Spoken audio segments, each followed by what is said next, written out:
awesome. Nobody's wrong, nobody's right. When you have a choice, be the light. It's a growing moment.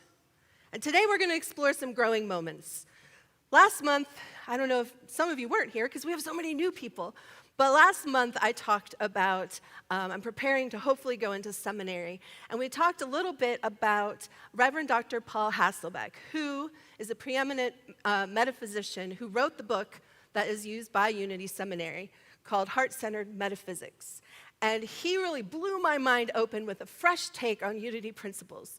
So I'm going to go over just a couple of them to make sure that we still remember, and for those of you who are new.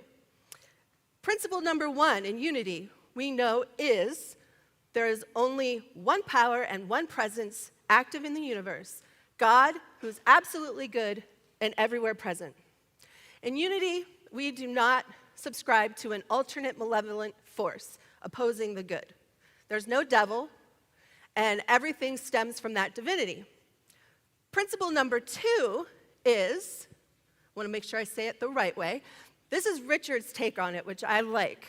The Spirit of God lives within, around, and as each person. Therefore, all people are inherently good. Everybody agree?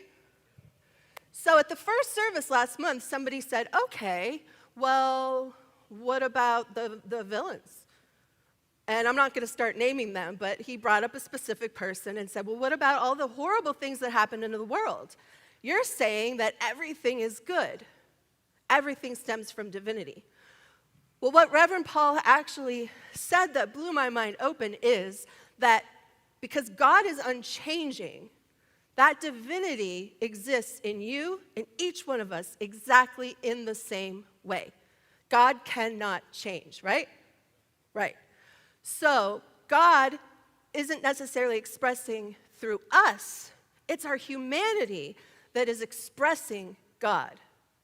Now, what this did for me is really allowed myself to let go of the notion that when I was in my humanity or being triggered or not acting in my most highest self, that I was somehow trying to push aside my humanity to get back to my spirituality.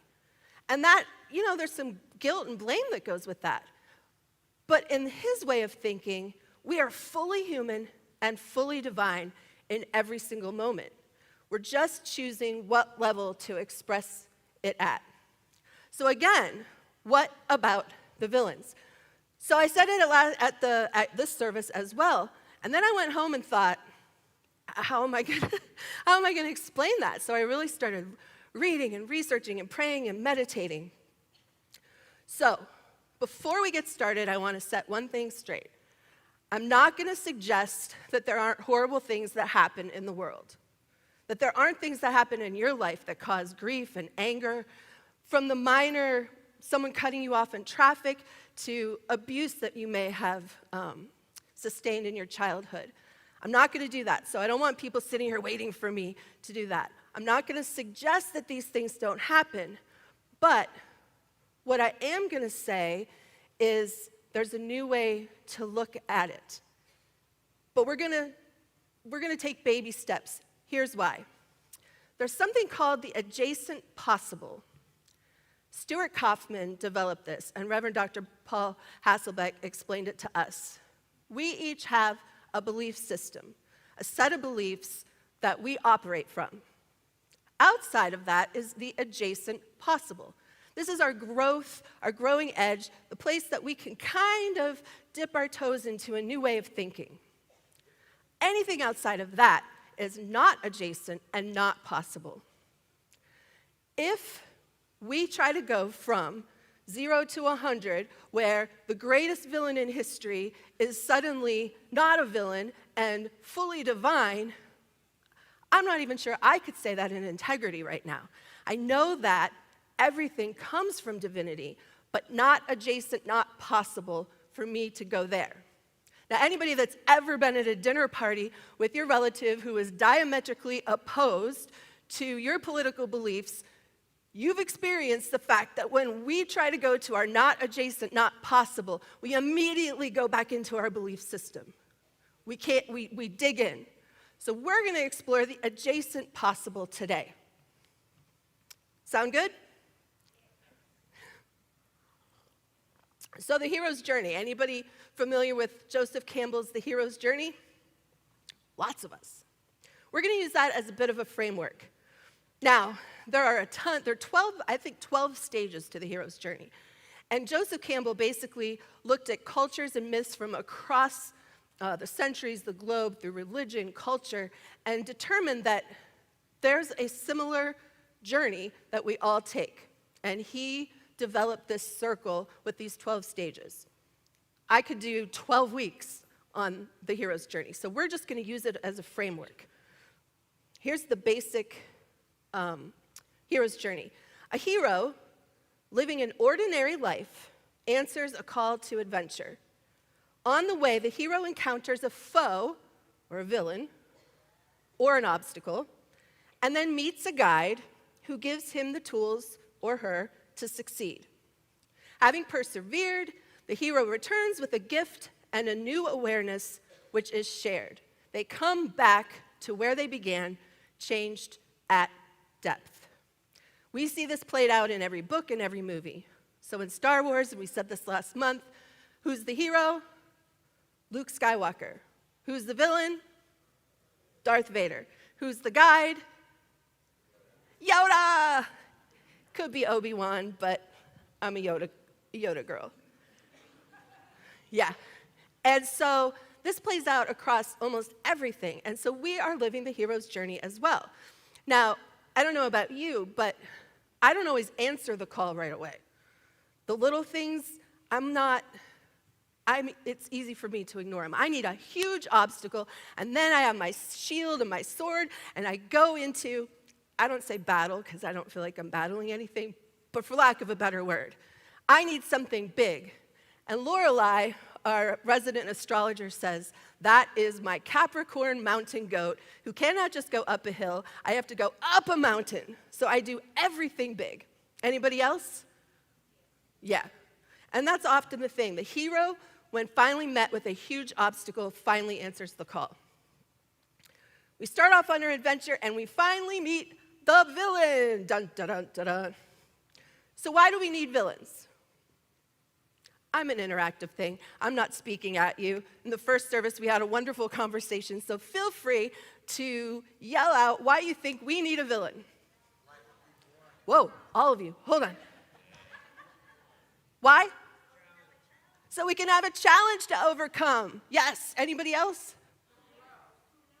To grow, to learn. You guys get an A. One more. Is that Diane Glenn? Sorry, broke the fourth wall there. Yes, one of the reasons that we need a villain is to grow.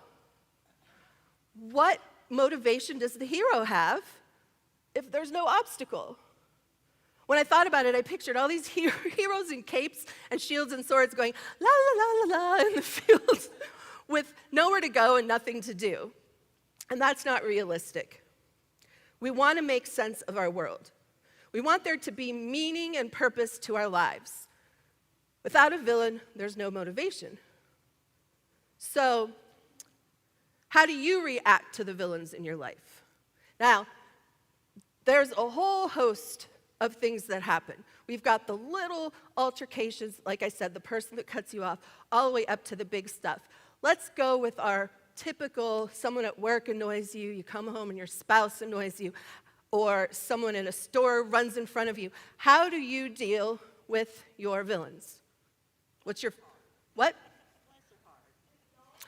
She said, bless their heart. All right, wait, do you mean that in the Southern way? She said it's however you take it. At first I was like, you get an A, but then I went, oh, we're in the South. Who else? With love and compassion, Vilma. She's already up here. Anybody like me? Anger. Thank you. Honk the horn. That's right. When something unpleasant occurs in our life or someone hurts you, it's pretty normal to look outside ourselves.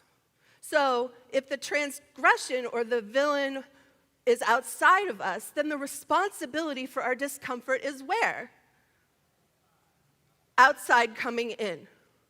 But we on the spiritual path know we live from the inside out. So if we take responsibility for how we feel, we take our power back. Because if we don't, the villain or the foe has the power. And that seems opposite. I said in the first service, there's some kind of societal rule that when somebody hurts us or even, kills somebody, or there's this huge, atrocity in our lives or in the world, it's like we want to hold on to righteous indignation that our pain means something. And I don't know really where that came from because, I do know where it came from because we, again, want context. We want it to have meaning. But if we can show love and compassion, it's not letting someone get away with it. It's taking the power back and creating the experience that we want. It's like saying, the old adage that revenge is like taking poison and expecting them to die. But at the same time, I want to be clear, there are no rules. If you are in a situation that you're grieving, no one can tell you when you have to let that go. No judgment, no blame. You are inhabiting this body and this time, and your journey is yours alone. I'm just going to offer an alternative, which I have to practice a lot. So I'm not minimizing the things that happen. There was a story of a woman, and this illustrates the idea that somehow we need to honor our pain.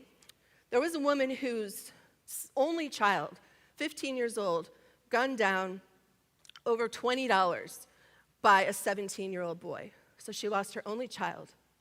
Now, oftentimes at sentencing, they have victim impact statements, and the parents will get up and just say, you've taken everything from me. I hope you, are in prison and rot in prison your whole life. And that can be typical. But there are people, and she's one of them, who got up and forgave this person. But she took it steps even farther. She took him in as what turned out to be her son. She began to visit him in prison, and people couldn't believe it. Her family was saying, you are dishonoring the memory of your son. This person took your very lifeblood. How can you go there? And she said, I don't understand that. If I help this individual who she learned had horrific abuse in his life, horrific abuse, nobody loved him, how do we know if in that same situation we would not act the same? And she said, if I can help him love himself, so when he gets out of prison, not only doesn't he kill again, but he mentors other people. Isn't that the greatest gift in my child's memory that I could give? And it gets even better. So he served, I think, 20 years. And by this time, they were very close. And when he got out of prison, and it was a video I was watching. You can look it up on YouTube, although I can't remember her name. If you say woman who forgives son's killer, you'll find it. But it shows them in their houses. And then all of a sudden they walk out, and they're living next door to each other. When he got out of prison, she had gone to her landlord and said, I know he's a felon. Please give him a chance and rent to him. And their doors are like this, and they live next door to each other. And his life is forever changed. And he said, I still haven't let go of the guilt, but her love has made me a different person. And so you don't have to hold on to that righteous anger because we're all walking each other home, and we all have that spark. So what do we do with all this? How do we affect change in the world? Mahatma Gandhi, the leader of India's nonviolent independence movement, wisely noted this, and I love this quote. We but mirror the world. All the tendencies present in the outer world are to be found in the world of our body. if we can change ourselves, the tendencies of the world would also change. As a man changes his own nature, so does the attitude of the world change towards him. And let that sink in. This is the divine mystery supreme, a wonderful thing it is and the source of our happiness. We need not wait to see what others do. Because the world is a reflection, and that's what he said. I mean, so many of us are spending time trying to convince people why our side of things are the right side of things and their side of, and there's so many examples in the world right now. But this is freeing because what Gandhi is saying is we can heal ourselves. And by so doing, that love permeates out and is like a salve. And though people who feel that begin to love themselves, and then they go out and instead of slaying a dragon, they love the dragon. And for me, that was much more freeing than trying to convince people. And I was going to tell a joke, and then I thought, what if they believe me? But I'll say it anyway. I was going to say I'm willing to look at myself because it's much better than trying to convince everybody to see my way, which is the right way, and they never listen. So it may be a little true. And here's the thing. Even the most painful issue in our world right now, there are two sides. Issues, pick one. And it can be really hard when we're talking about oppression and human rights and war and poverty and systemic racism there's some things that are non-negotiable when it comes to human rights. But there are other issues where if for a moment you think of an issue that you're passionate about, and then allow yourself to think about the other side. Because my greatest hero is someone else's villain. And your greatest villain is someone else's hero. So that's the evidence that I have that there are no real villains, because it is subjective, right? We're all living our own path. We're all living our own experience, and the uniqueness of how we're expressing divinity comes from the sum total of our experience through that belief system. None of us are seeing the same world, and that's both comforting and a little disconcerting. I've always wondered if I see the color red, is that the same red you see? I don't know why this keeps me up at night. Does anybody else ever think of that? We only know what we see, but it's subjective, and everything is subjective. Most everything. Maybe not gravity. So, if the world reflects what we are, and our goal is to call out the villains, then we're looking at one in the mirror. We're the villain. We're adding to the energy of blame and shame and guilt, and we're part of the problem, not the solution. So isn't the goal really to make the world a better place? No matter where you land on an issue, I think we all want the same thing. As misguided as some of us might think the other side is, and vice versa, nobody wants a bad world. We just have different ways of thinking how to get there. To be kinder, to be gentler, to be safe, and to love each other. So, as Gandhi says, the first way we can do that is to love ourselves. We don't have to change anybody's mind, and we really can't. How many people have tried to change somebody's mind in their family or on Facebook? How many times did it work?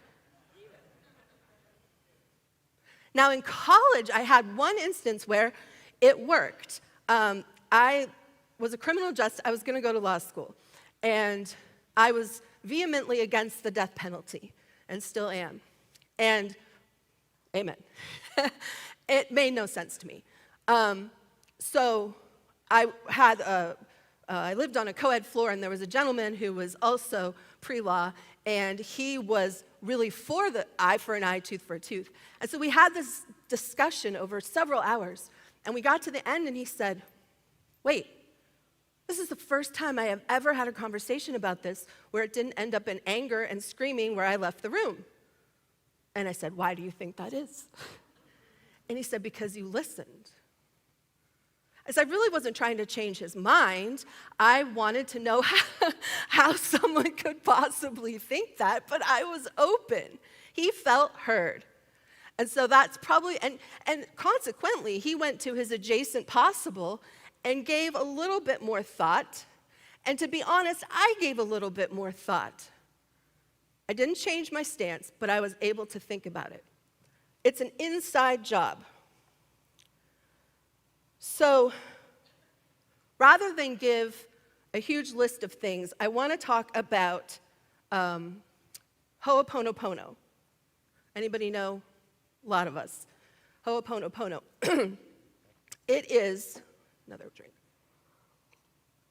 an ancestral Hawaiian custom that traditionally was invoked to make right, establish harmony, correct what is wrong, and restore things to order. So when individuals or families were in conflict, a priest or a guide would gather all those people in the center of town or the island, and the community would surround them, and they would do a ritual to forgive everyone. And they did it through this saying, I'm sorry, please forgive me, thank you, I love you. Now, I hope I'm not the only one, because I've dabbled in this. I thought we were saying it to the person who hurt us. I'm forgiving them. But again, I'm living outside. I'm living from an outside in instead of an inside out. It turns out the person who started it, Nicole and I were talking about this, and I wasn't going to bring it up because it's so far out of my not adjacent, not possible. But his name was Lou, L-E-W, and he took a job at a criminal insane asylum with the criminally insane. Nobody wanted this job. And he took it, and he went into his office for 3 months.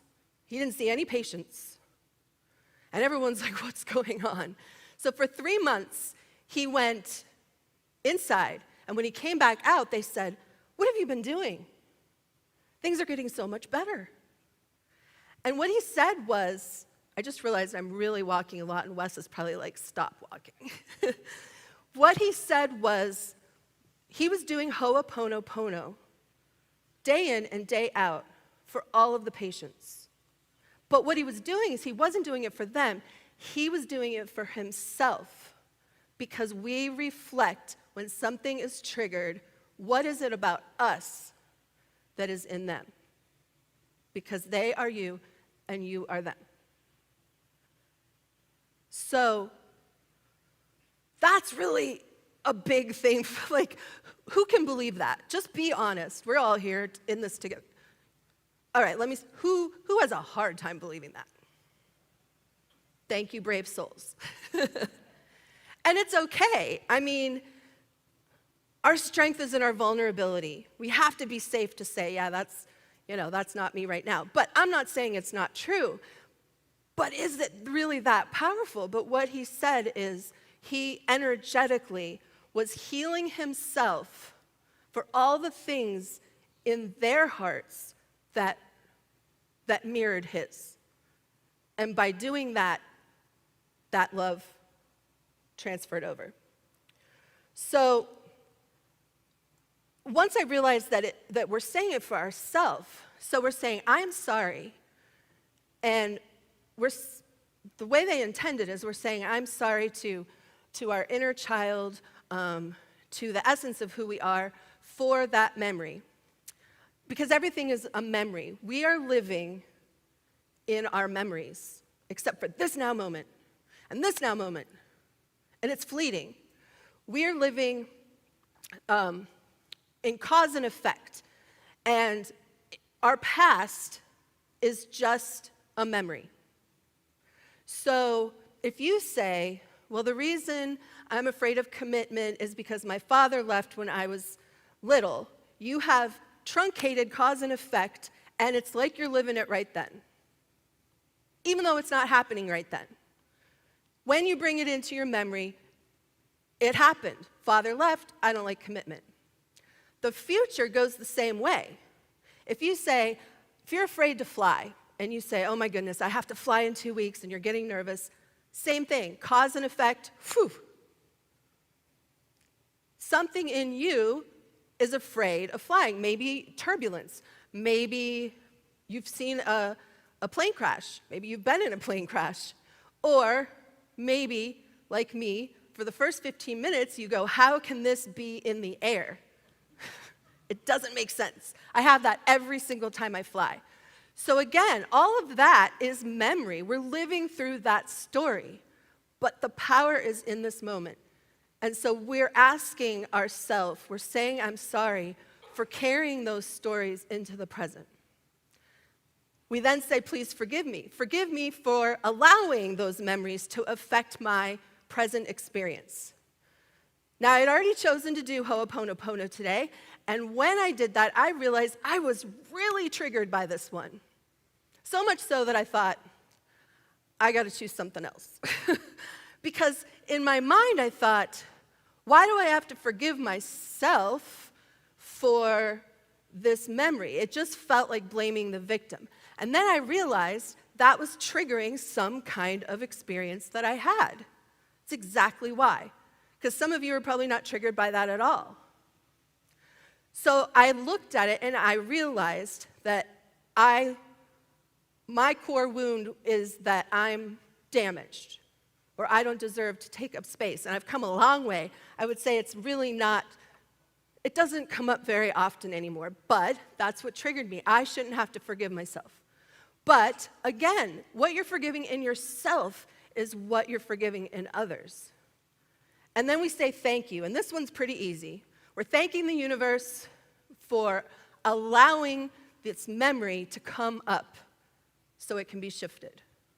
Because we can't shift what we can't recognize. And then finally, I love you, because everything is love. So we're going to take that into meditation, but before we do that, I was thinking about how do we make a change in the world? There are so many things right now that are divisive and overwhelming and tragic, and we lived through 2 years of a pandemic, and it can be really overwhelming. So how can we affect change? And the way I thought about it is there's like 3 levels of living. There's the human level, the bog, where we're in our humanity, and people are doing things to us, and it's dog eat dog, and we want vengeance, and all of that. And then we get on the spiritual path, right? And we realize that we have control, that our thoughts and feelings are controlling our life. We can choose how we see the world. And that's a freedom. So some of us go up to the mountaintop, right? And we're raising our vibration, and we're sitting up there holding space with our puppies, puppy dogs, and rainbows. But what earthly good is that? I mean, it's a choice, but I want to live in a place where I'm healed enough from the inside that I can dip my toe back down into the center where the muck is and not attach to the grief, but be present. Because if we bury our heads in the sand, we can't really elicit the change that we want. And so that's where meditation and prayer comes in. How do you know what to do? Well, you get still, and then you know what is yours to do. From a place of healing, you live from the inside out. We need to stop trying to change people's minds. Stop arguing from behind the safety of our keyboard. I get it. When something bad happens, that is just our go-to. We have anger. It's fine. We have to feel our feelings. But use that energy for good. Use your voice. Find out what it's yours to do. Vote. Protest. Call your congressman. Volunteer, mentor somebody. And don't try to slay the dragon, love the dragon. There's an African tribe, very similar to the Ho'oponopono, an African tribe where if somebody does something in the tribe, a transgression, rather than ostracize or punish them, they actually bring them into the center and surround them and tell them all the good things about them. Which again, butts up against our need for justice, our righteous indignation that they did something wrong and they need to be punished. But to what end? If we love the dragon, if we love the transgressor, what we're seeing as their transgression is in us. So by forgiving them, we forgive ourselves, and vice versa. Martin Luther King said it the best. He lived from nonviolence. Darkness cannot drive out darkness, only light can do that. Hate cannot drive out hate, only love can do that. Hate multiplies hate, violence multiplies violence, and toughness multiplies toughness in a descending spiral of destruction. So stay present. That's my goal for myself. You know, when something big happens, the Ukraine, all of the school shootings, pick your thing, Breonna Taylor, George Floyd, those Trayvon Williams, there's some issue that is passionate for you, that you want to make right. And I know for me, I want to stay present. When something first comes into my awareness, if it's not a story that I live every day, we want to help and we mobilize. But eventually what happens? We are in our lives again. And for me, I want to stay present. I want to do the thing that is going to cause more love in the world. And that's going to be different for every one of us. As heroes, we're called out of complacency. We confront the dragon, show him he is loved, and when we return, we are different. And we show that love to the community we came from. Others feel it, and it encourages them to go on their own journey. So I'm going to invite Michael Burke, another divine appointment. He wanted to do a poem, and I told him a little bit about what I was going to be talking about. And he said, "What about this poem?"